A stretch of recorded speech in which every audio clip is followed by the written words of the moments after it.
Remember Robot and Monster? I used to watch that show a lot as a kid. Due to our cable subscription constantly changing, I only sometimes had Nicktoons, so I viewed it as a treat, alongside reruns of Jimmy Neutron, Danny Phantom, old SpongeBob and Fairly OddParents episodes, as well as Wild Grinders or the NFL Rush Zone. Despite watching it a lot, I generally don't remember much from the show, except what others have said, such as Robot having the same voice as Dan from Dan Vs., which I can't unhear now, or full of handful of episodes. I think it was more of a comfort show to take my mind off things rather than actually being good, and I remember it really lasting that much. I don't think the show was bad to me, but probably not much, since, like I said, I only remember a handful of episodes, which weren't very good. The high point was the episode where Robot beat Garth with his Pipper hand machine thing, as it was a really satisfying ending. But today we're going to talk about one of the not so good episodes, Come On Get Happy. It's a bad episode, a pretty bad episode. It's also to the point where really getting angry over it isn't really worth it, as it's just really boring. The anger only comes thinking of the episode, try to get out of the boredom. It comes out more and more on rewatches, although it does have its moments to make me smile or even laugh like once or twice. What's the episode about? Well, according to the description, Monster's upset a new guy is apparently happier than him and he becomes sad, so Robot has to make him happy again.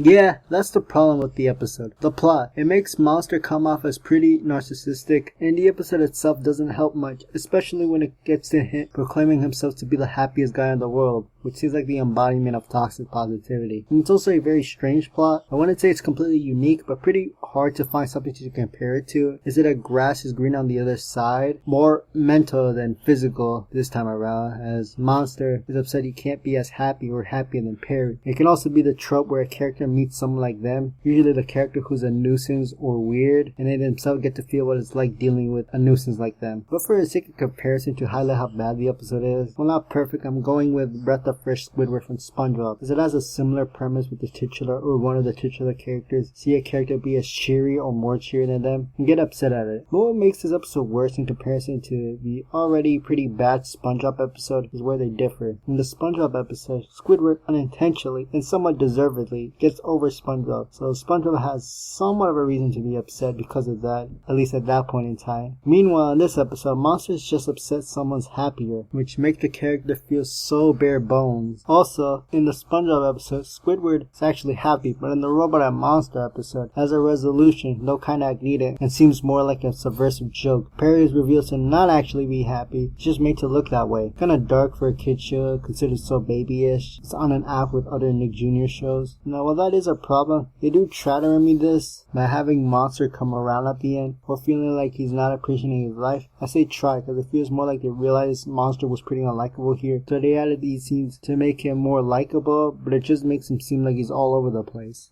As Monster goes from this To be friends with the happiest guy in the world, go talk to Perry. to this. Pretty darn happy.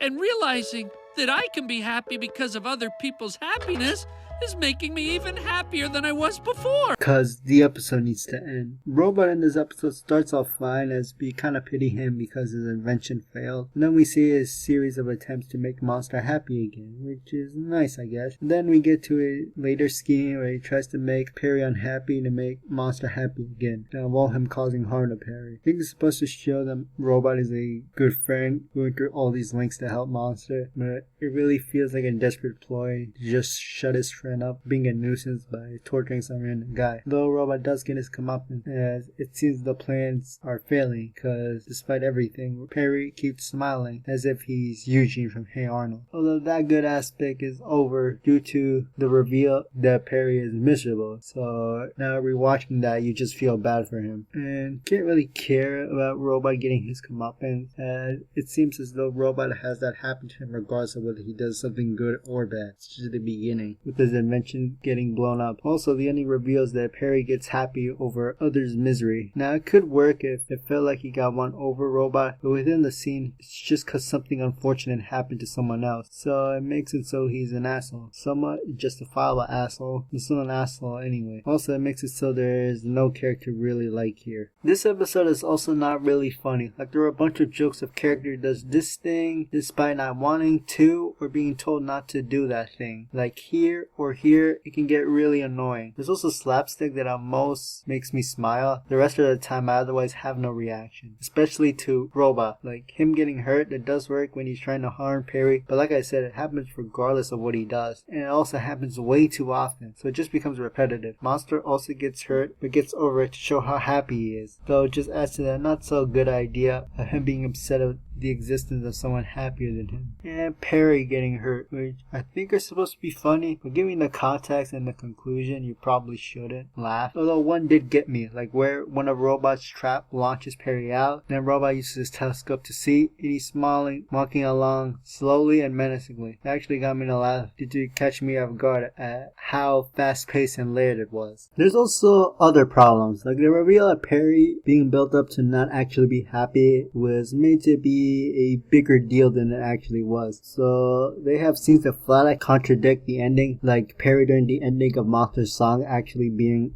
happy, and there is never an explanation for it, or how his eyes are pretty blank throughout the episode. Yeah, at the end, due to the reveal, his eyes switch up to show he's actually unhappy, and you can also minorly tell how it was gonna be as Perry reacts or says things where you can definitely tell things are off, though that just makes things more confusing. Like how Robot took Perry all over, unless he didn't say anything until the joke called for it. Perry didn't pick up on any of the clues, despite being the smart one. I think it would have been better if Perry just said nothing until the end, because at least if we ignore the ending, we can at least trick ourselves into thinking that Perry was happy despite all the circumstances thrown at him through bad luck. Like we're watching a My Little Murphy's Law episode from the antagonist side. Redeeming qualities. Like I said, the one joke with Perry being launched and Robot using his telescope worked pretty well, and Monster's song, ignoring all implication, is okay. Besides that, there's nothing really else I can give this episode. It's still pretty bad, as it's one of those episodes that actually gets worse over time the more you watch it. But anyway, that's all I have to say. Hello, my name is Delo. I'll see you next video.